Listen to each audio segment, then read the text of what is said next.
Bueno, buenos días a todos. Vamos a dar inicio al taller de buenas prácticas de manejo de residuos y efluentes de origen animal.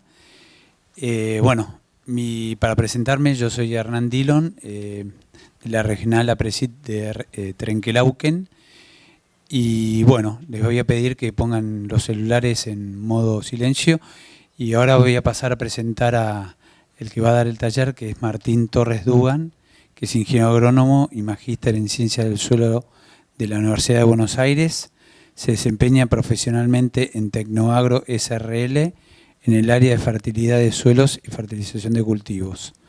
Es docente invitado en cursos de grado y posgrado en la UBA y otras instituciones. Martín, a ver si cuando quieras arrancar. Perfecto. Buenísimo. Buenos días a todos. Gracias por estar aquí. Sé que es el último día y cuesta, así que bueno, ya nos estamos volviendo para nuestras casas. La idea de esta presentación es dar como una introducción a esta temática que estamos viendo ahí de residuos pecuarios, digamos, bajo el punto de vista de la perspectiva de uso agronómico, con la idea que después tengamos un espacio de preguntas. Eso es una introducción, no pretendo dar con esto una capacitación muy completa, sino más bien presentar este tema, ¿ok? ¿Se ve bien? Sí.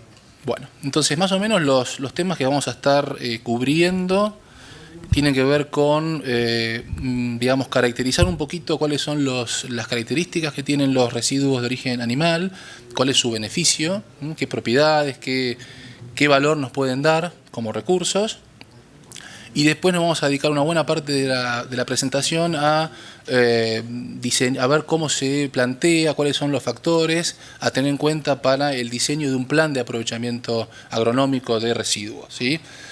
Y finalmente vamos a tratar de calcular o a dar algunos valores de cómo podemos evaluar a los residuos pecuarios desde el punto de vista de los como si fueran fertilizantes, o sea, qué valor fertilizante pueden tener, ¿sí? Es un poco la secuencia que vamos a estar siguiendo. Entonces, vamos a empezar. Una de las cuestiones más importantes que uno debería tener en cuenta es que los residuos de origen animal, ya sean efluentes o ya sean residuos sólidos, o sea, básicamente si son líquidos o si son sólidos, nos aportan nutrientes esenciales para las plantas, es decir, actúan tienen un valor como fertilizante, digamos. Entonces, fundamentalmente, generalmente la literatura se refiere al uso de nitrógeno y de fósforo como fuentes de nutrientes dentro de estos productos, pero también nos aportan otros nutrientes, como pueden ser calcio, magnesio, azufre, etc. Pero generalmente hoy nos vamos a estar concentrando en esta pequeña introducción en lo que es nitrógeno y fósforo fundamentalmente. Hay otro valor que tienen los residuos de origen animal y que tienen que ver con el aporte de la materia orgánica que hacen, ¿sí? Nos generan una importante cantidad de materia orgánica cuando uno hace aplicaciones sucesivas en los lotes y por lo tanto generan un montón de impactos sobre la calidad del suelo. Principalmente ahí tienen una lista de cuáles son los principales efectos, ¿sí? Ahí tienen, digamos, una lista tentativa. Una cosa muy importante es que mejoran muchísimo todo lo que tiene que ver con la condición física del suelo. Reducen la compactación, mejoran la infiltración, que son aspectos que a veces no las medimos cuando aplicamos este tipo de productos, pero que tienen claramente un efecto como enmienda orgánica, digamos. Esa sería la idea. Por otro lado, cuando uno usa estos productos, que normalmente el enfoque es considerarlos como un subproducto, pero en realidad deberían ser considerados recursos, por eso yo jugaba en esa portada, cuando empecé el taller, diciendo ¿son residuos o son recursos? Son recursos básicamente, ¿sí? Cuando uno aprovecha estos materiales, básicamente lo que hace es reducir el impacto ambiental que generaría si yo lo acumulo y no lo aprovecho y no lo utilizo como corresponde, digamos. Esa es un poquito la idea. Entonces, tanto como fertilizante como enmienda tiene un valor que deberíamos considerar, ¿sí?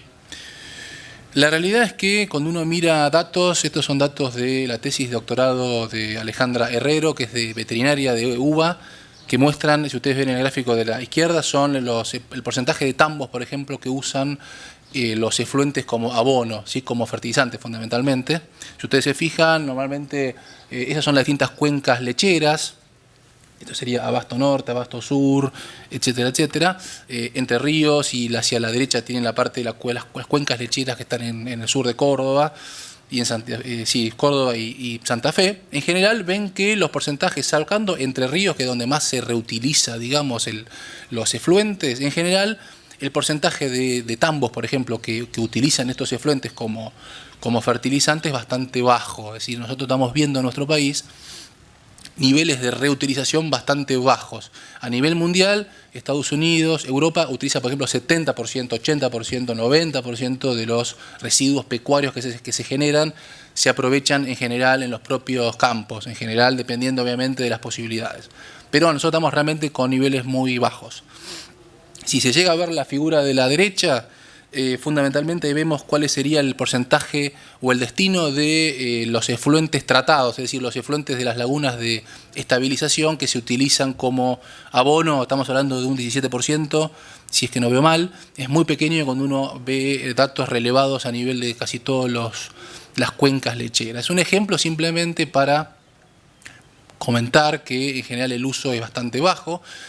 Datos de efluentes de cerdos también muestran bajo uso a nivel de predios, digamos, y datos de residuos de feedlot hay pocos, pero generalmente hay evidencias de que lo más común es que no se haga nada o que se acumule en un lote bajo. Es decir, no estamos sacándole provecho a estos recursos, ¿sí? Bien. Por otro lado, no solamente no estamos aprovechando, sino que estamos generando a veces impactos ambientales que tienen que ver con que hay un porcentaje, digamos, de tambos. Pongo el ejemplo de tambos porque es donde más datos de investigación hay. Muchos de los efluentes que se generan se tiran, digamos, en ambientes, se vierten o directamente en cuerpos de agua, ríos, arroyos, etcétera, o también en lotes que están cercanos a esos cuerpos de agua y que por lo tanto implican un riesgo de potencial de contaminación. Ahí tienen los valores también para cada cuenca, ahí en el gráfico de la izquierda, los niveles de los, digamos, porcentajes de tambos que vierten para cada zona de cuencas tamberas, que vierten directamente los líquidos estos, los purines, a zonas bajas y generan, como ven ahí en esas fotos, digamos, pseudo lagunas o zonas muy complicadas donde a veces hay eutroficación y hay una serie de impactos ambientales. Con lo cual, el escenario en la Argentina es bastante raro porque no solamente no estamos reutilizándolos y que en el mundo se utilizan y son realmente fuentes de nutrientes y de un valor, digamos, como enmienda, sino que lo estamos manejando mal desde el punto de vista de la disposición final que tienen estos productos, generalmente contaminando cuerpos de agua, que es un problema. Entonces, para salir de la encrucijada esta que tiene que ver con el bajo uso de residuos pecuarios o los efluentes, digamos, la posibilidad que yo propongo, el foco de este taller, tiene que ver con cómo aprovechamos agronómicamente estos recursos, y haciendo eso uno va a estar, digamos, generando una caída en el impacto ambiental, digamos, porque lo vamos a estar aprovechando y por lo tanto no lo vamos a estar disponiendo en ambientes que podrían contaminar. Ahí tienen ustedes una especie de figura, esquema, donde estarían los aspectos que uno debería considerar para diseñar un plan de aprovechamiento agronómico de residuos pecuarios en general. Y si ustedes se fijan, el paso número 1 es hacer un análisis de las propiedades y las características de los residuos. Es decir, no deberíamos considerar digamos, datos de tabla solamente, sino analizar para cada predio, para cada establecimiento, las características, hacer un análisis de esas características. Mucho de esto está en un resumen que yo dejé, que tiene 12 hojas, con lo cual todos estos gráficos los van a ver ahí, o buena parte de estos gráficos, que van a estar en las actas digitales de APRESID, así que bueno, ahí van a tener más información. El otro aspecto, digamos, como paso 1 de este plan, uno debería conocer bien cuáles son los suelos que tiene, qué características, y eso incluye tipo de suelos, pendientes, riesgos de erosión, todo lo que uno tenga a mano, idealmente a una escala de detalle, es decir, una escala a nivel que le permita ser manejado a nivel de predio esa información. Y entonces ese sería el paso 1, conocer propiedades del residuo por un lado y las características entonces de los suelos receptores de esos residuos que vamos a estar colocando. Después los pasos siguientes es fundamentalmente, no vamos a meter en cada uno de los aspectos, pero tiene que ver con hacer un diagnóstico de las necesidades de nutrientes que uno tiene a nivel de cada lote, cada ambiente.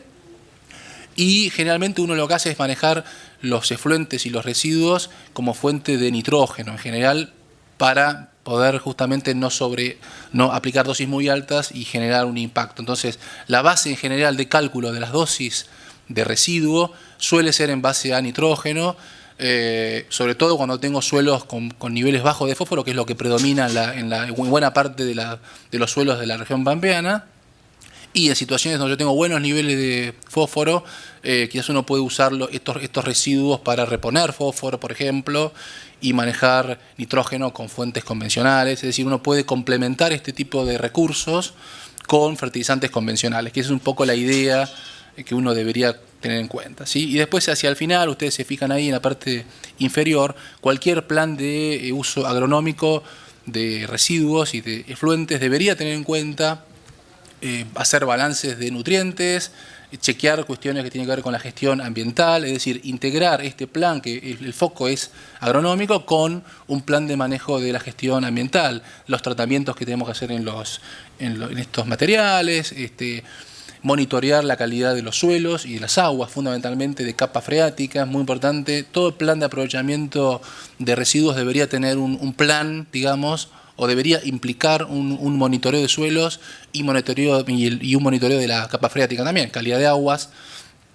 para justamente prevenir o para poder controlar procesos de contaminación de aguas subsuperficiales.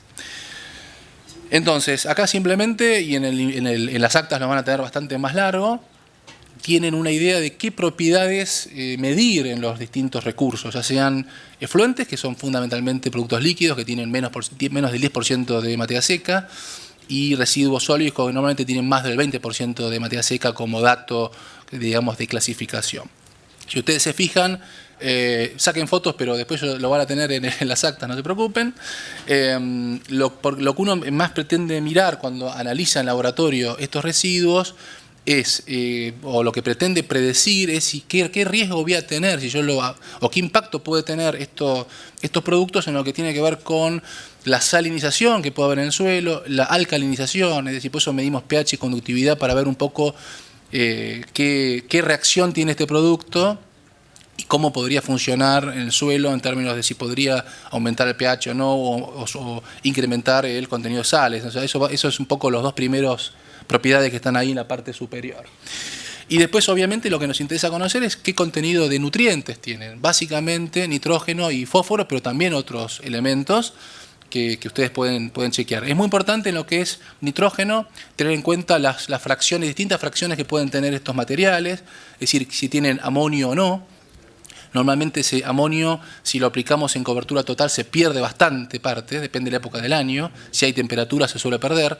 La reacción química generalmente de estos productos es alcalina, con lo cual al tener, digamos, un pH normalmente están en pH de 8 y ese tipo de niveles, el amonio se suele volatilizar, con lo cual ahí va a depender un poco cómo lo estamos colocando, si lo incorporamos de alguna forma, si se inyecta en el suelo o se aplica tipo cañón, en el caso de los efluentes, tipo riego. O sea, hay que ver un poquito que después podemos conversarlo en función de las consultas que hayan, qué tecnologías considerar para minimizar esas posibles pérdidas por volatilización que son importantes de esa fracción.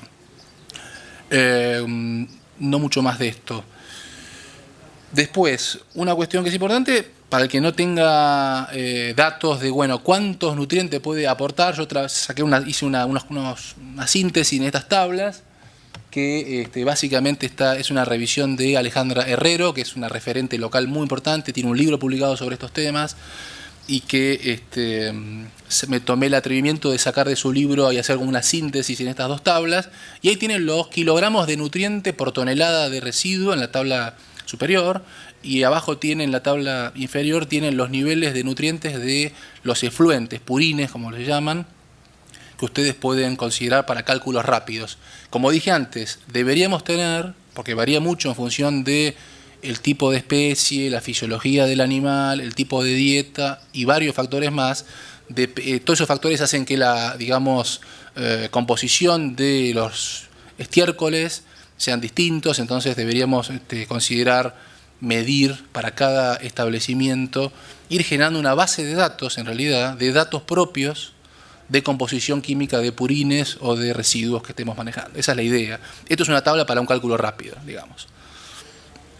Y acá hice otros cálculos donde ustedes tienen para una cama de pollo y para estiércol bovino, unos cálculos para dosis de uso usual, digamos, de uso habitual, que pueden ser en el orden de 5 a 30 toneladas por hectárea, base seca, en el caso de... Solamente lo hice para residuos sólidos. ¿Cuál sería el aporte que podría estar haciendo? Si ustedes se fijan en la tabla inferior, que es igual a la de abajo en términos de cómo está hecha, ¿cuántos kilos de nutrientes, nitrógeno y de fósforo te aportarían esas dosis? Considerando que la mitad de ese nitrógeno estaría disponible en el primer año de aplicación, y consideré que el 100% del fósforo iba a estar disponible en los primeros 2 años, digamos que es un poco... Ahora voy a hablar un poco más sobre eso. Entonces, si se fijan la cantidad de dólares por hectárea que significan, y ven los equivalentes urea, tanto en kilos como en dólares, para precios de ahora, ven que estamos hablando de, obviamente en el caso de las camas de pollo son muy concentradas, entonces tienen más nutrientes y nos van a aportar entonces más como fertilizante. Los estiércoles bovinos y los residuos de feedlot normalmente tienen menos contenido, depende obviamente justamente de lo que dije antes, de qué tipo de sistema productivo manejo, la dieta y demás, pero también significa un gran aporte en términos del equivalente fertilizante que uno podría ahorrarse, y cuando uno mira los cálculos de dólares, uno ahí se da cuenta que estos productos que normalmente se utilizan más como un subproducto y se tira a los ríos o a los lotes bajos, normalmente tiene un valor económico inclusive muy interesante.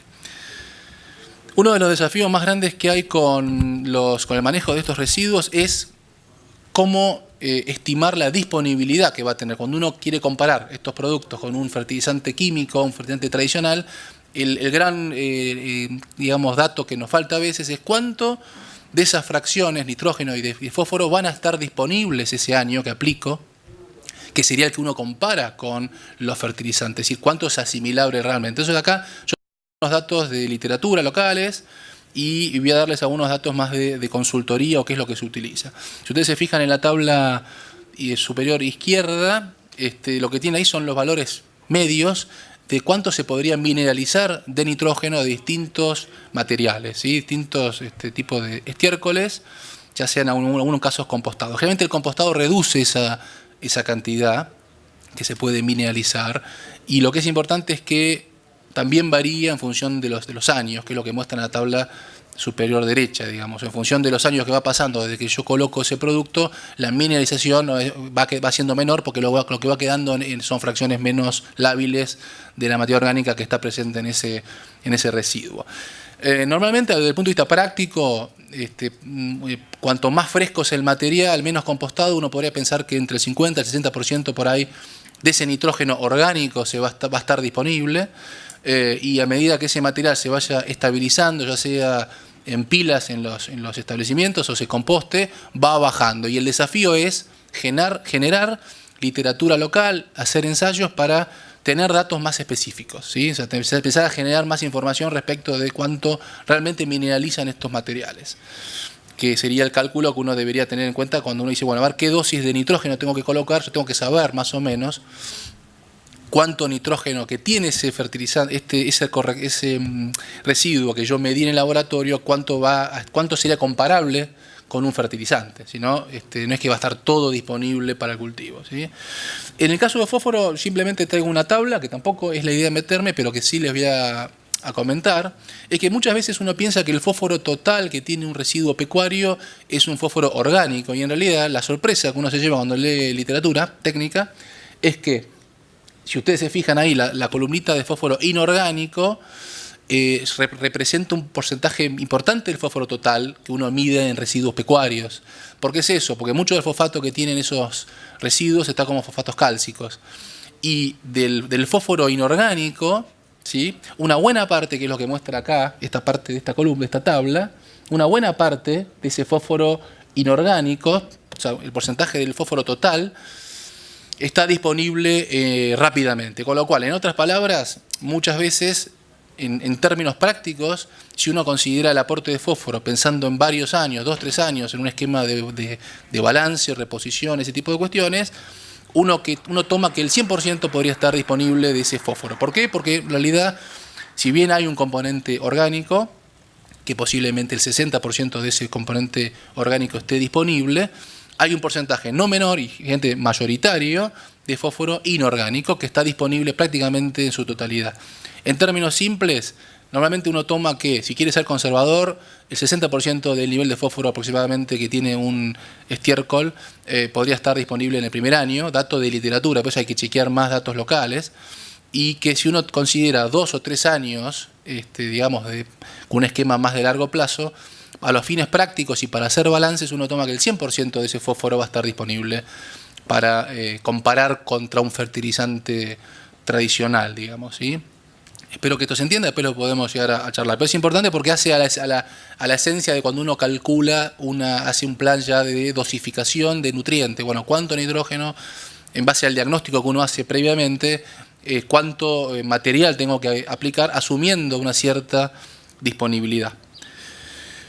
Ya yendo hacia el final, es importante tener en cuenta que el abordaje, digamos, técnico o el marco conceptual para definir formas, momentos de aplicación, es decir, la tecnología de aplicación de estos productos, es el mismo que para cualquier fertilizante. Básicamente debemos pensar en combinaciones posibles. Ustedes se fijan ahí ese esquema, si se lee bien, yo leo mucho mejor acá que ahí, está también difusa la pantalla, pero si se fijan en la parte central de esos círculos, ven como un rompecabezas. Ese rompecabezas lo que indica es que uno debería pensar en posibles combinaciones de fuente, en este caso el residuo pecuario, dosis, que yo lo debo calcular en base a un diagnóstico, y momentos y localización, y yo debería pensar qué combinación es la mejor para mi situación, pensando en cuestiones de, digamos, impacto sobre el rendimiento, también pensando en cuestiones que tienen que ver con el impacto ambiental, que debe ser parte de cualquier plan de manejo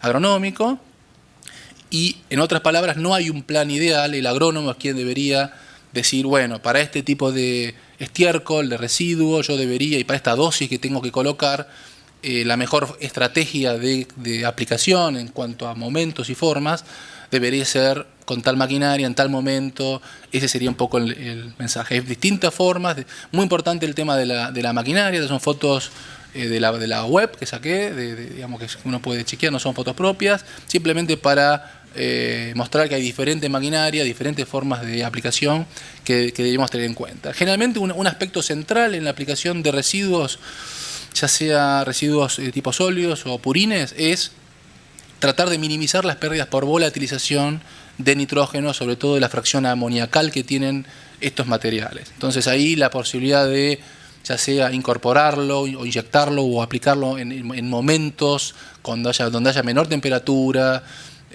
o por ahí si uno puede regando después en el caso de que tenga riego, es decir, buscar las formas de minimizar esas pérdidas para tener una eficiencia más alta de uso de ese nitrógeno, por ejemplo. Algunas conclusiones que son importantes tener en cuenta. Entonces, los efluentes y los residuos son recursos que son muy útiles, valiosos, ya sea como fuente de nutrientes o como enmienda. La Argentina tenemos un muy bajo uso de estos materiales y además los disponemos en una forma inadecuada en los sistemas, con lo cual estamos tirando muchos dólares al río o a lotes bajos. Esa sería un poco la síntesis de ese mensaje.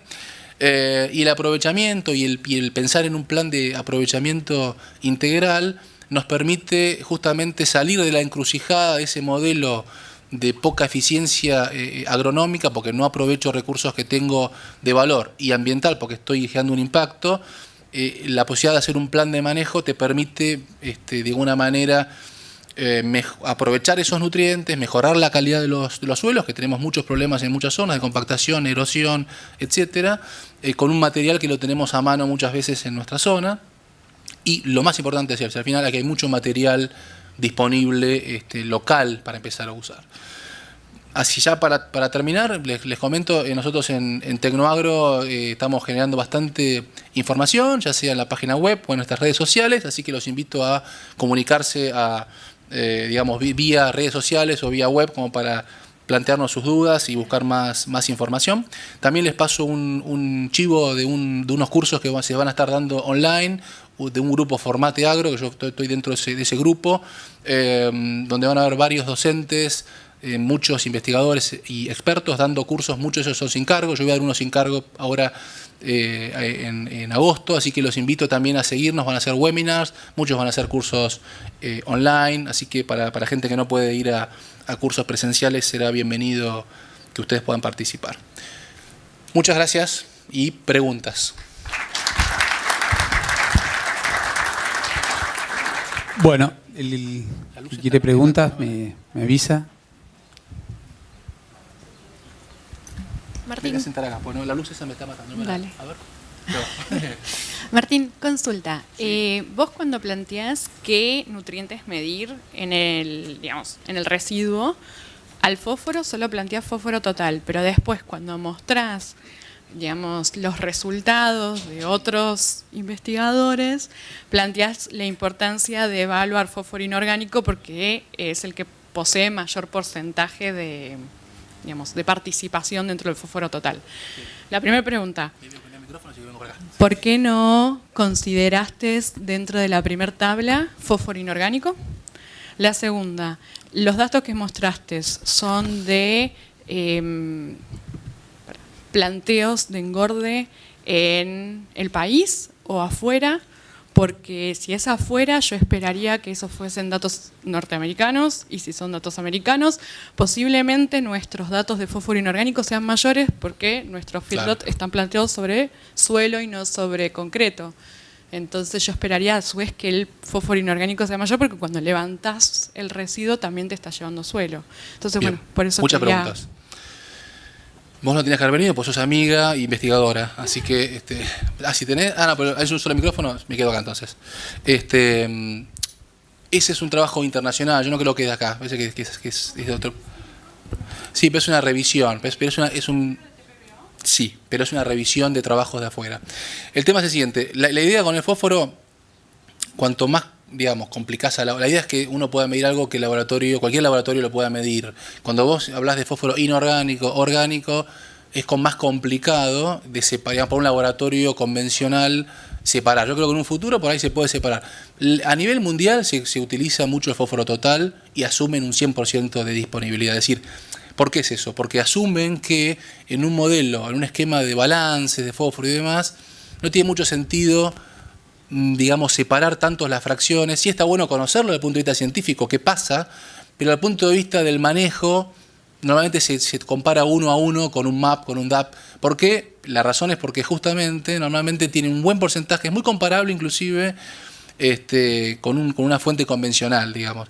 Se asume que una buena parte está disponible y entonces ese es un detalle más de libro, que yo lo muestro porque a veces se piensa que mucho del fósforo es orgánico y es inorgánico muchas veces. Con lo cual, en ese sentido, es muy parecido a un MAP. O sea, son fosfatos de calcio, fosfatos de amonio, digamos. Son fosfatos ya que son asimilables muchas veces. Con lo cual, no tendría mucho sentido. Podrías chequearlo a nivel de investigación y demás, pero a nivel mundial, la experiencia en residuos de este tipo es simplemente medir el fósforo total y asumir que es disponible casi todo. Algunos toman 60%, si quieren ver el primer año toman 100%, pero no se complica tanto en ese sentido. Sí. Sí, buenos días.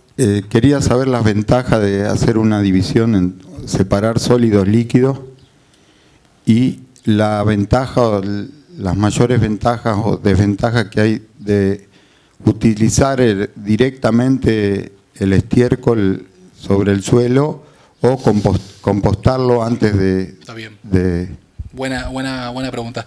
La separación, yo no soy un experto en la parte de tratamientos, pero lo que uno ve es que siempre que uno pueda separar, digamos, cuando uno maneja efluentes, si uno puede separar sólidos y manejarlo por separado, manejar purines y manejar residuos sólidos, siempre es bienvenido porque son productos con composiciones químicas distintas y que uno debería, si puede, manejarlos distintos porque tiene que ver con distintas concentraciones de nutrientes y demás. O sea, que uno debería, si uno puede, tiene en su plan, digamos, en sus tratamientos, separa sólidos, puede generar los dos materiales, para mí es mejor porque uno puede justamente sacarle provecho a los residuos sólidos que son más concentrados y que por lo tanto pueden aportar más como fertilizante, como enmienda. Respecto de lo del compostado, es una muy buena pregunta porque es una cosa que siempre surge como dudas. A nivel mundial les cuento un poco lo que se hace. Generalmente se asume que si uno en la zona donde uno tiene digamos, los tambos o los establecimientos de feedlot y demás, no hay posibilidad de poder absorber, entre comillas, esos materiales en términos de fertilizantes, en términos de correctores, digamos, de enmiendas en realidad, uno puede pensar por ahí en compostar, ¿sí? Porque si hay un mercado, si hay demanda, te permite a vos como productor de estiércoles, en definitiva, como generador de esos estiércoles, bajar mucho los volúmenes de esos materiales. Vos cuando compostás, reducís un 30, un 40%, depende del dato que uno use, ese volumen de material. Entonces vos lo que haces es estás generando menos cantidad de material sólido y eso es una ventaja desde el punto de vista del manejo, transporte y demás de esos materiales. Lo del compostaje en realidad, las ventajas es que, desde el punto de vista más logístico, es decir, fundamentalmente, como te decía, podés hacer una reducción muy marcada de los volúmenes de esos productos. Después, otras ventajas importantes que tiene el compostaje es que uno mata, digamos, a través del proceso de compostaje, uno lo que hace es eliminar semillas de malezas, de alguna manera hacer un control microbiológico, si hay patógenos, es muy interesante desde ese punto de vista. La realidad es que afuera, digamos, cuando uno mira a otros países, Chile, Uruguay, Chile o Estados Unidos, Europa y demás, un porcentaje muy pequeño de los estiércoles que se generan se compostan. Y se compostan justamente, casi rompo todo el micrófono, se compostan justamente en zonas donde por la gran cantidad de animales concentrados que hay, no se puede manejar ya prácticamente los materiales frescos, entonces se compostan. Pero no hay una razón, digamos, que vos digas sí o sí hay que compostar. Uno puede estabilizar el material, en el caso, por ejemplo, en residuos de feedlot, que son los que más trabajé yo, uno puede por ahí pensar en una estabilización, un compostaje parcial, para mejorar un poco su calidad, su grado de estabilización y no necesariamente un compostaje profesional. Ahora, desde el punto de vista de un establecimiento, quizás la producción de compost es un negocio.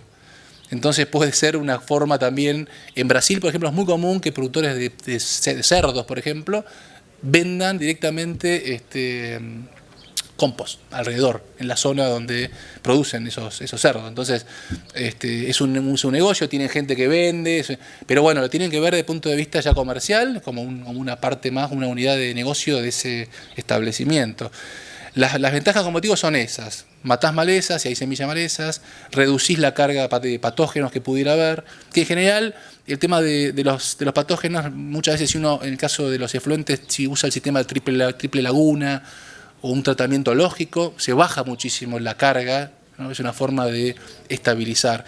Y en el caso de los residuos tipo feedlot, sólidos, digamos, uno puede estabilizarlo en los propios sistemas, con pilas, ver la forma, de varios meses uno puede generar como un compostaje parcial y mejorar mucho la calidad desde el punto de vista de reducir esa carga de patógenos que pudiera tener y demás. La realidad es que no es un tema que se considere muy grave a nivel mundial. Realmente se hace más énfasis en las buenas prácticas, ¿sí? Definir bien la dosis, bien la forma y el momento que vos lo estás colocando como énfasis, porque es la forma más práctica de, haciendo eso, mitigar o controlar la parte del impacto ambiental, digamos. O sea, el énfasis está más en las buenas prácticas, más que en verlo como una fuente de patógenos. No sé si se comprende el enfoque, es el enfoque más dominante, digamos. Sí, pero si lo uso como fertilizante en el propio campo, sí, no ves muchas ventajas en hacer compost. Sería de hecho, no, podrías usarlo directamente y no sí, habría mucha... o hay alguna diferencia desde el punto de vista de como fertilizante? Sí, o hay como... una diferencia.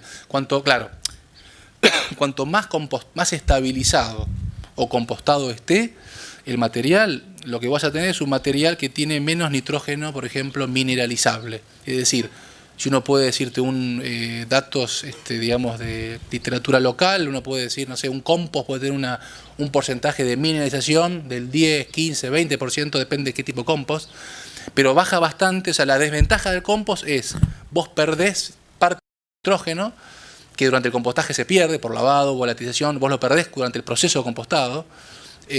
Uno podría usar, no se usa en nuestro país, pero en un futuro se debería, es el uso de aditivos, por ejemplo, inhibidores de la nitrificación, inhibidores de la ureasa, zeolita, que es un mineral que tiene mucho, digamos, efectos interesantes en secuestrar el amonio. Vos podés durante el compostaje mismo hacer, si querés hacerlo bien, usar aditivos que tienen un costo, entonces habría que verlo cómo cierran los números, pero uno podría hacer durante el compostaje, digamos, adicionar materiales que hay disponibles, que no se usan en general, pero se sabe en otros países que sí, para no perder tanto nitrógeno durante el proceso de compostaje.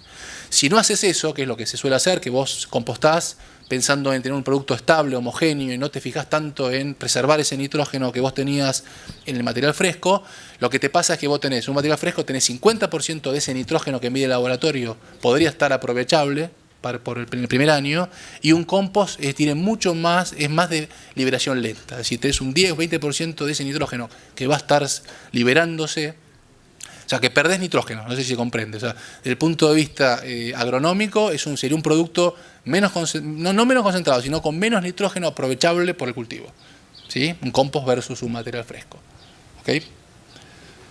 Fósforo no cambia mucho, o sea, tenés más o menos fósforo, depende, como a veces el compostaje no cambia tanto el nivel de fósforo, depende, y el fósforo es menos marcado ese efecto. O sea, el fósforo que tenés está y lo puedes considerar. El nitrógeno, vos lo puedes decir, si tengo tanto nitrógeno total, pero el porcentaje que va a estar mineralizándose ese año, el primer año, es mucho menor que un material fresco, o un material estabilizado sin compostar, digamos.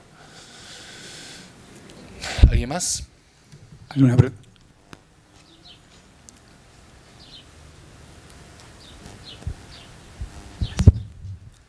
Hola, buenas tardes. Cuando tú hablabas del tema de la pérdida que existe de los elementos, de algunos elementos, en este caso como el nitrógeno principalmente, ¿existe acá en la Argentina algo que se esté utilizando? Porque tú mencionabas que tanto en el compostaje como directo existen algunas pérdidas.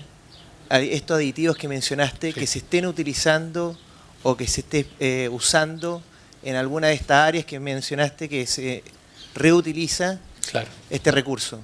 No, el tema es el siguiente. El panorama en Argentina es realmente de un gran desconocimiento en el tema de cómo manejar eficientemente estos recursos. La realidad, como les dije, es muy bajo reuso. El que lo usa lo revolea por los lotes sin por ahí enmarcarlo en un plan de manejo.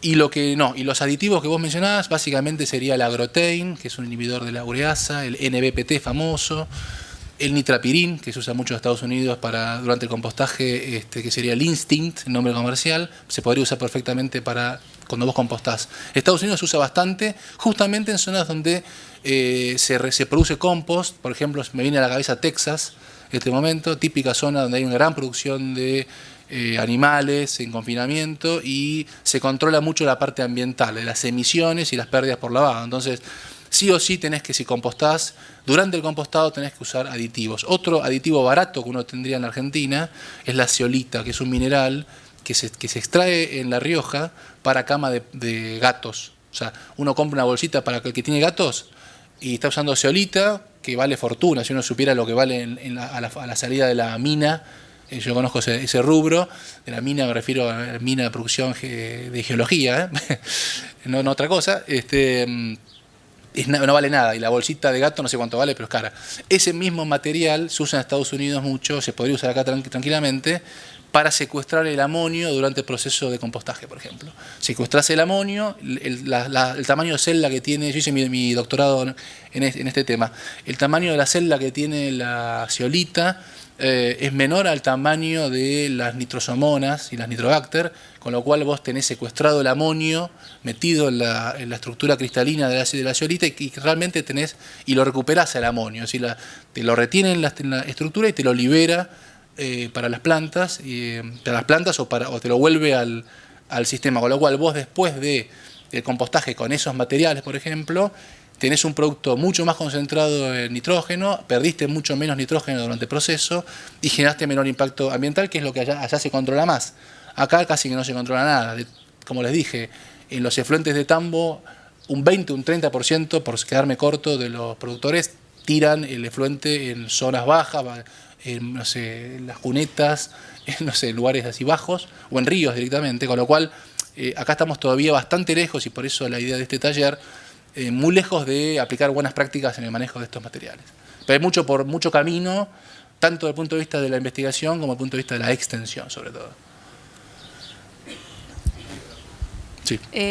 Bueno, buenos días. Estoy en una agencia de extensión, casualmente, de INTA, y la consulta que te quería hacer era a dónde se recomienda enviar a analizar las muestras. Bien. Suponíamos que era un análisis a un laboratorio de suelos, pero bueno, me gustaría que Sí. lo aclares. Bueno, uno es donde yo trabajo, tiene un laboratorio Tecnoagro, así que vamos a hacerle propaganda. En realidad es muy importante que lo mandes a un laboratorio que vos sepas que es muy reconocido ya en otros productos, en suelos, o en enmiendas, o en sustratos, sobre todo en el tema de interlaboratorios. Nosotros trabajamos con interlaboratorio específicamente para fertilizantes y para sustratos, con lo cual controlamos. En Tecnoagro sería uno donde vos podés mandarlo. De todos modos, habría que preguntar si los otros laboratorios grandes, como el de ACA o Suelo Fértil y demás, estén trabajando con... Es raro que un laboratorio de suelos trabaje, nosotros sí lo hacemos porque es una parte importante, consideramos que es un sector que está creciendo y que hay que atender. Pero tienen que ser laboratorios que tengan trayectoria ya en suelos, que vos puedas chequear calidad, que sepas que hacen interlaboratorios, porque el abordaje para medir, digamos, ya sean sustratos, enmiendas o residuos pecuarios, implica, es decir, no hay una sola metodología, hay muchas, entonces es muy importante el tema de la experiencia que tiene el laboratorio con estos productos, los intercontroles que hay entre distintos grupos que hacen análisis de estos materiales, con lo cual hay que mandarlo a un laboratorio que haga este tipo de análisis. Yo conozco el caso nuestro, nosotros sí hacemos, sí lo puedes mandar ahí, pero por ahí en tu zona tengas alguno a mano que te dé confianza. No hay muchos de suelos de confianza, digamos, que trabajen bien, son pocos los que por ahí cumplen todas las normas, pero hay varios. Es simplemente para chequear. Después, si querés, mandas un mail y vemos, a ver si te paso algún otro dato. A ver, ¿alguna duda más? Buenos días. Buenos días. Mi pregunta venía por el lado de con qué frecuencia se debería hacer justamente un análisis de los efluentes. Y en el caso de efluentes líquidos y de tratamiento en lagunas, si hay aditivos para disminuir justamente la pérdida de nitrógeno, si esos mismos aditivos se pueden utilizar en lagunas. Muy buena pregunta. Sí, básicamente, la primera parte de la pregunta se me perdió, pero me quedé con la última. A la secuencia muestral, así. Sí, la idea es muy importante, no hemos hablado sobre. Es todo un tema de la toma de muestras. Si ustedes leen el acta que yo preparé, el escrito, tienen ahí un trabajo de Taberna, creo que es el autor principal de INTA Rafaela. Hay un manual de muestreo de efluentes de INTA Rafaela muy práctico y muy interesante. Así que ahí pueden ustedes chequear un poquito más cómo se toma la muestra. La idea con los efluentes o con los residuos en general es que uno idealmente debería muestrear lo más cercano a la aplicación. Es decir, yo les planteo el ideal. Obviamente, cuando están con el cañón tirando el efluente, no van a estar ahí que les caiga el efluente encima, por ahí, no es muy divertido. Pero desde el punto de vista técnico y desde el punto de vista del muestreo, siempre es mejor muestrear sobre el producto que ya están por aplicar que estar por ahí haciendo un muestreo en las lagunas, que implica un montón de cuestiones en cuanto a cuántas submuestras, en cuánto momento, si yo meto el palo con el baldecito, hasta qué profundidad, que hay protocolos, pero lo ideal sería que uno vaya generando una base de datos propio.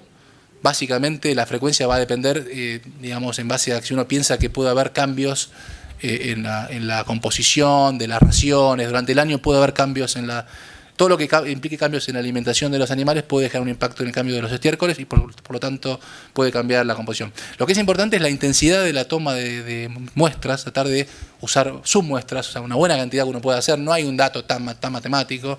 En ese libro que les digo yo, que recomiendo que lean de INTA Rafaela, tienen algunos datos de cuántas submuestras tomar por cada muestra que uno toma.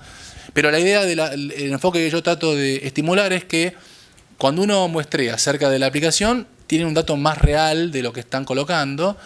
El punto débil de eso es que uno tiene que tener en cuenta que, bueno, cuando uno saca la muestra, tiene que mandar al laboratorio y tarda unos días. Con lo cual yo digo, bueno, hagan una prueba de aplicación antes, digamos, y manden al laboratorio y ya van generando una base de datos del producto más cerca de la aplicación. La idea es que ustedes yo más que los promedios utilizaría con los años la mediana de la distribución de los datos, o sea, la mediana de nitrógeno, de fósforo, como dato, porque puede haber variaciones y siempre es mucho más robusto la mediana que la media, como indicador estadístico, digamos. Entonces, y la idea con los análisis es que cada establecimiento tendría que tener su propia base de datos de los análisis de los efluentes o de los residuos y con una frecuencia lógica en función de lo que el agrónomo considere, si cambió o no, si cambió no sé, si sacando una laguna, si ustedes en un momento está más vacía, más llena, posiblemente haya diferencias.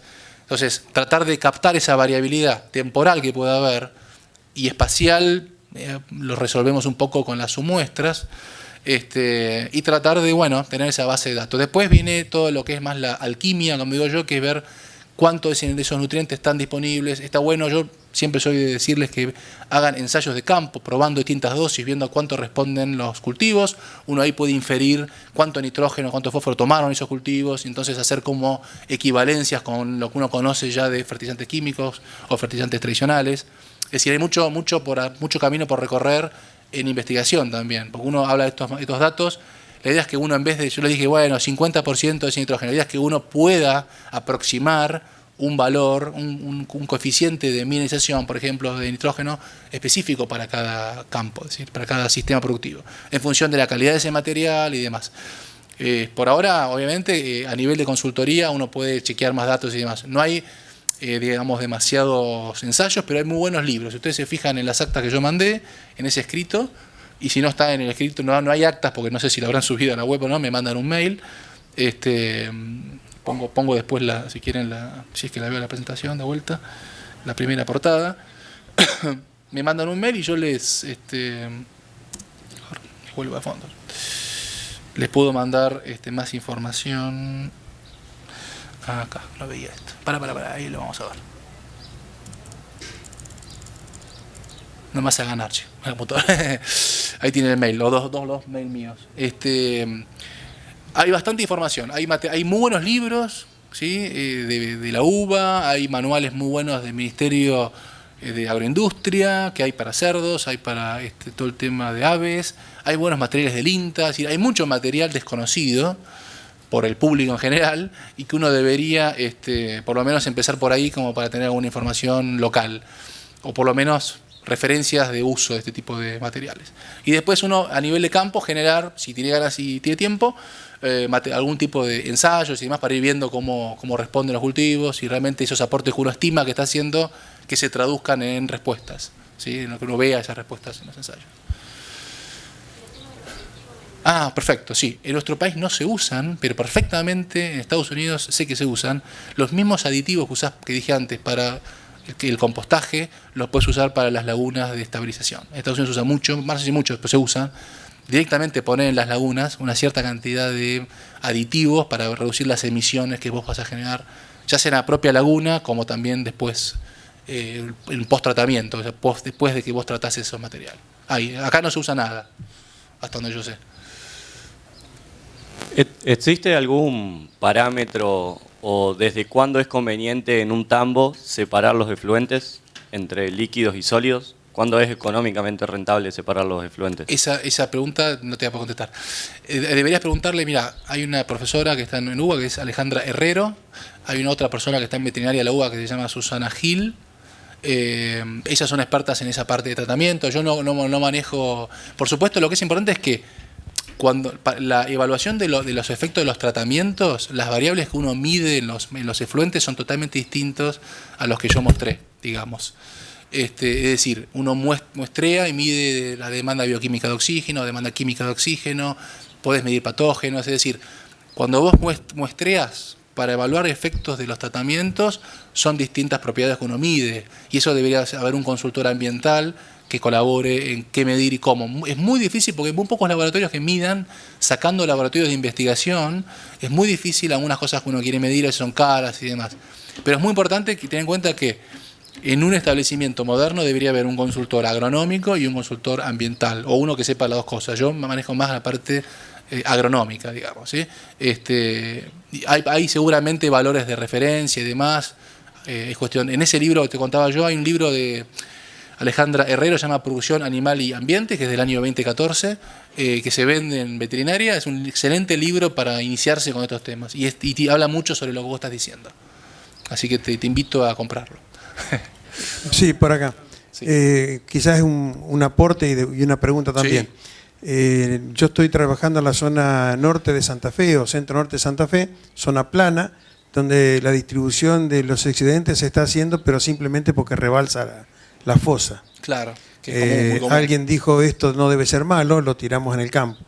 No, y lo que hicimos, personalmente hice, fue una medición de diferencia de rendimiento entre hacer la aplicación y no hacerla, y nos llamó la atención, de 8 toneladas de materia seca pasamos a 10 toneladas en el mismo potrero, y no se condice con la cantidad de nitrógeno o fósforo, que aparentemente es poco. Evidentemente hay otro aporte importante de otras cosas y la combinación. Compactado, tiene un suelo con otros procesos así.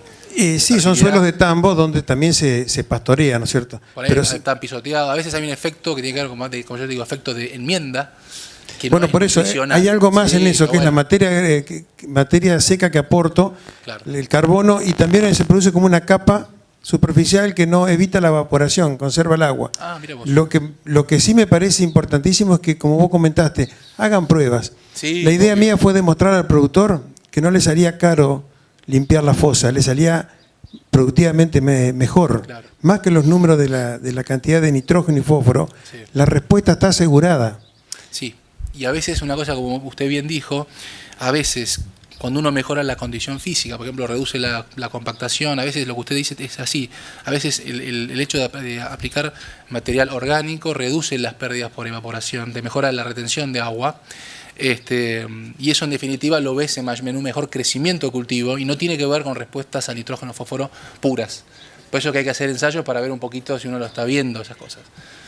Bienvenido el aporte ese. ¿Alguna pregunta más? No, vos ya está. Nada, por favor. ¿Sabes qué? Recién cuando estabas diciendo eso, ¿hay afuera datos de respuesta? O sea, tipo respuesta en función de P total, N total, o sea, afuera, armar curvas con umbrales críticos. Claro, ¿sabes lo que se piensa generalmente? Línea. Si vos considerás el aporte de nutrientes nada más, las respuestas son desde el punto de vista de los fuente de nutrientes, las respuestas son las mismas que podrías tener con un fertilizante tradicional. Eso es lo que se dice. Hay buenos trabajos de INTA, hay una hora que se me viene a la cabeza de todo el tema de parrilleros y residuos de aves, de INTA, donde ellos muestran curvas de respuesta que a mí me parecieron espectaculares, que yo no las mostré porque no tengo tiempo, pero hay respuestas. Y lo que dicen esos autores que son de INTA es que en realidad uno debería esperar las mismas respuestas. Si uno sabe que tiene tanto nitrógeno, tanto fósforo disponible, más o menos, en función de esos chequeos que dije antes de cuánto mineraliza, las respuestas deberían ser las mismas. Pero tenés efectos confundidos, como llaman los científicos, que es esas interacciones, digamos, fertilizante-enmienda, que te van a generar un efecto adicional, porque vos estás sumando al suelo materia orgánica, estás cambiando la textura muchas veces. En suelos arenosos yo aplico 20 toneladas de un material de residuo de feedlot. Me quieren que me vaya allá. O sea, vos estás cambiando las condiciones muchas veces de retención hídrica, de compactación, de acceso a los recursos que tiene la planta, ya sean agua, nutrientes. Entonces vas a tener efectos aditivos, supongo yo, o interacciones, digamos, entre nutrientes y efectos de mejoramiento de la fertilidad del suelo en sí mismo. O sea, suelos tratados con estos materiales mejoran su condición de fertilidad a través de los años. Entonces, vas a tener efectos residuales también de esos nutrientes a través de los años, con lo cual es muy difícil. Lo que yo invito es a usarlos primero, por eso no estamos usándolo bien, por un lado. Después vas a tener un montón de impactos, por eso digo que hay que monitorear los suelos. Suelos tratados con estos materiales, en 1 año, 2 años, puedes acumular un montón de fósforo, incrementar mucho el contenido de fósforo, por ejemplo, que cuando te pasás de ciertos niveles, inclusive ya tenés que empezar a no usarlos, porque puede generar un impacto ambiental en cuanto a que ese fósforo soluble puede ir a cuerpos de agua, etcétera, etcétera. Con lo cual siempre es un plan de manejo y un monitoreo de suelos y capa freática para ver cómo impactás. Pero hay efectos residuales, efectos directos, efectos de nutrientes, efectos de cambios en la condición de la fertilidad del suelo. O sea que es bastante complejo los efectos, pero son todos efectos en general muy, muy buenos cuando uno maneja dosis adecuadas y demás. El problema es cuando obviamente pasa a ser un pasivo ambiental, que se tira y genera, obviamente, se acumula, genera un montón de impactos en suelo, en agua. Ahí viene el problema. Pero si uno lo considera, lo mira como si fuera un fertilizante orgánico, digamos, o de ese tipo, tiene un montón de beneficios que uno debería sacarle provecho. ¿Alguna más? Bien. ¿Qué tal? Por ahí es una pregunta muy básica, Ni un pero en un encierre chico, que se sacan los residuos una vez al año, por ejemplo, cuando Sí. se puede, y por ahí no es el momento de aplicarlo directamente. ¿Cuál sería la forma que se recomienda para contener los nutrientes y también para que no sea un problema ambiental también, que esté todo junto en un lugar? Está bien. Y bueno, también siendo chico y para aplicarlo después cuando sea necesario. Buena pregunta. Pensando, por ejemplo, en residuos de feedlot, lo que se suele hacer, los que hacen algún manejo digno, digamos, es armar pilas, digamos, en algún momento y en algún lugar del establecimiento, armar pilas grandes. Idealmente uno voltea esas pilas y hace como un compostaje, si uno tiene tiempo y ganas, hacer como un semicompostaje. Eso está bueno. Generalmente lo que se genera en las pilas de compost es como una capa dura, con lo cual las lluvias, yo a veces dudo, pero en zonas húmedas eso no se te genera no se te prende fuego todo, no. Esos materiales generalmente se hace una costra dura, y si uno los va volteando, lo va pasando de lugar a lugar, haces como un compostaje parcial a veces, y es una buena forma por ahí de estabilizarlos y de conservarlos. Por supuesto habría que monitorear calidad de capa freática por si hubiera lixiviación, en el caso de que por ahí por las lluvias y demás haya alguna migración, pero generalmente es bastante, la lluvia no suele drenar. Uno piensa que entra el agua por la pila y que lava todo, y normalmente cuando uno va haciendo el volteo de las pilas se estabilizan y se genera una especie de compostaje parcial. Y eso es bienvenido. Después, ¿cuándo uno debería aplicarlo? Si el producto tiene poco amonio, como tal cual, digamos, que a veces es lo más común, uno debería ver qué pH tiene el producto, y uno debería tratar de evitar esparcir en épocas de muy alta temperatura, o tratar de buscar algún tipo de aplicación a la noche. No sé si una vez lo dije en un curso, me miraba raro por ahí, ver la forma de aplicarlo o la noche o a la mañana muy temprano. Es decir, cuando vos tengas menos de 15 grados, por lo menos en Celsius, es un valor de corte para la volatilización, 15 a 20 grados, uno podría esperar que ese nitrógeno orgánico que esté, a medida que se vaya mineralizando, no se te pierda tanto. Pero generalmente el problema de la volatilización es más importante con los efluentes, ¿sí? Porque tiene mucho amonio, y cuando vos lo tirás tipo riego, en épocas con alta temperatura y demás, se puede perder una buena parte. Los residuos pecuarios en general, sólidos, no necesariamente vas a tener tanta pérdida por volatilización, salvo que tengas amonio, que vos lo hayas medido en el laboratorio. Ese amonio generalmente se pierde una buena parte, si yo lo voleo, digamos, porque bueno, ya el producto en sí mismo, un residuo de feedlot, tiene un pH de 8, 7,5, 8, con lo cual ya la reacción del material, yo hice ensayos para el doctorado con regras, en maceta casi todo, y te aumenta un punto de pH en la aplicación de 10 toneladas por hectárea de estos residuos, así un residuo típico de feedlot. Con lo cual la reacción es alcalina en general. Si uno monitorea el suelo, no suele generar un aumento muy alto de pH más allá de un punto más, que no es un problema, siempre y cuando ese punto no estés aportando sodio. A veces puede tener, en el caso de los efluentes, por el tipo de materia, y el micrófono yo lo voy a terminar rompiendo, puede haber, los efluentes pueden llegar a aportarte más amonio, y eso puede hacer que te aumente más el pH, pero todo depende. Lo bueno que hay en zonas húmedas, si uno hace el equivalente con suelos regados, por ejemplo, con aguas sódicas, es raro que vos tengas una alcalinización, o sea, una sodificación grave.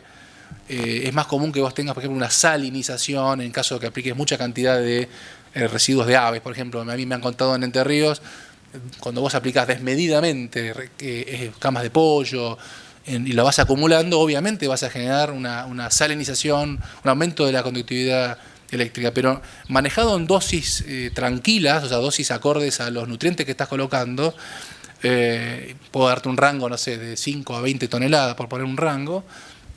ese tipo de dosis aplicado con frecuencia y como complemento de la fertilización tradicional no deberías tener un gran impacto en la calidad del suelo, pero hay que monitorear muy de cerca porque el fósforo extractable aumenta mucho cuando uno aplica estos materiales. Arriba de 45 o 50 partes por millón de fósforo Bray medido en la capa de 0 a 20 centímetros, ya puedo empezar a tener migración de fósforo soluble en suelos que tengan pendientes, por ejemplo, que es lo que llama el umbral crítico de fósforo ambientalmente hablando, digamos, el umbral ambiental de fósforo, que habría que medirlo más acá en nuestros sistemas y demás, con lo cual lo que pasa a ser un efecto de mejora del suelo, hay que después chequear que no te pases hacia una situación de contaminación potencial, digamos.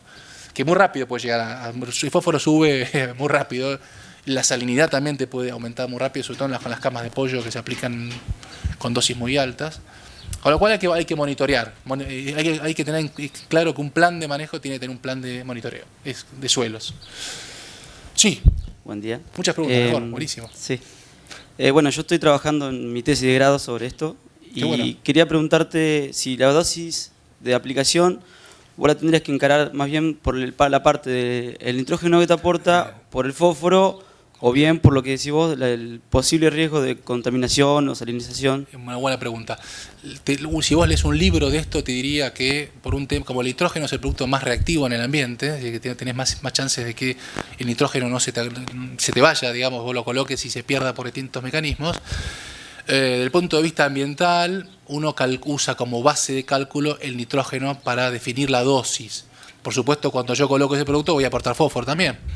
Como es desbalanceado, la relación N/P es más baja que lo que requiere un cultivo, terminás acumulando fósforo en tu sistema. Con lo cual, desde el punto de vista, digamos, en suelos donde vos quizás no tenés mucho fósforo, eso no es un problema, porque ese fósforo viene bien, digamos, ¿sí?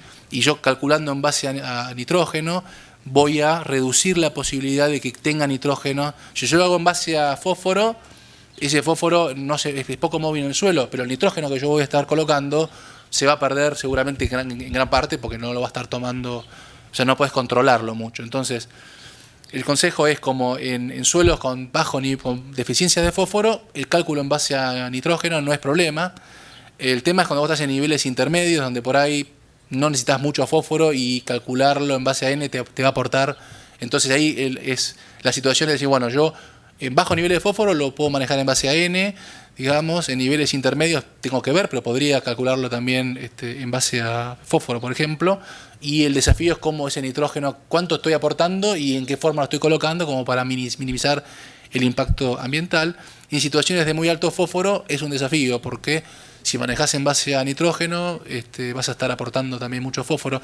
La idea es que cuando uno tiene mucho fósforo, nivel arriba de 50, 60 partes, en paisajes que yo tengo riesgo de que haya migración de fósforo soluble a zonas bajas, cuerpos de agua, no debería usar estrictamente, en esos casos. Sería el caso de, bueno, ahí no, ¿sí? Porque estás en una situación ya de por ahí de riesgo de contaminación de aguas. En Estados Unidos hay un caso muy conocido, es el río Mississippi, que se contaminó mucho, no por esto, sino por un montón de factores, sobre fertilización, también justamente aporte de estiércoles en muchas zonas que aportaron a la cuenca del Mississippi, que es la más grande de Estados Unidos, y que aporta el 80% de la producción de granos están en esa cuenca, en definitiva. Con lo cual, es un buen ejemplo de lo que puede pasar cuando vos, a nivel de cuencas, superás los niveles de demanda de los cultivos, en nitrógeno y en fósforo. Entonces la idea es un poco esa. Manejarlo, vos sabés que la relación NP de estos residuos es más baja, o sea, tiene más fósforo en relación al requerimiento de la mayoría de los cultivos. Con lo cual siempre hay un desbalance nutricional intrínseco en los estiércoles, que es complicado de manejar. Y uno tiene que hacer como mucho de cómo aplicarlo, cómo manejarlo para hacer ese balance y que el nitrógeno no te contamine, que el fósforo no aumente mucho a nivel de suelo porque te pasás de ese índice ambiental, etcétera, etcétera. Es un juego que uno debería hacer. Lo que necesites, mandame un mail y bienvenido a darte una mano con algún material para tu tesis. Bueno, vamos a terminar porque ya nos están echando, así que Martín, te agradecemos y bueno, queda pendiente los mails por cualquier cosa que él necesite. Así que bueno, muchísimas gracias, un aplauso. Gracias.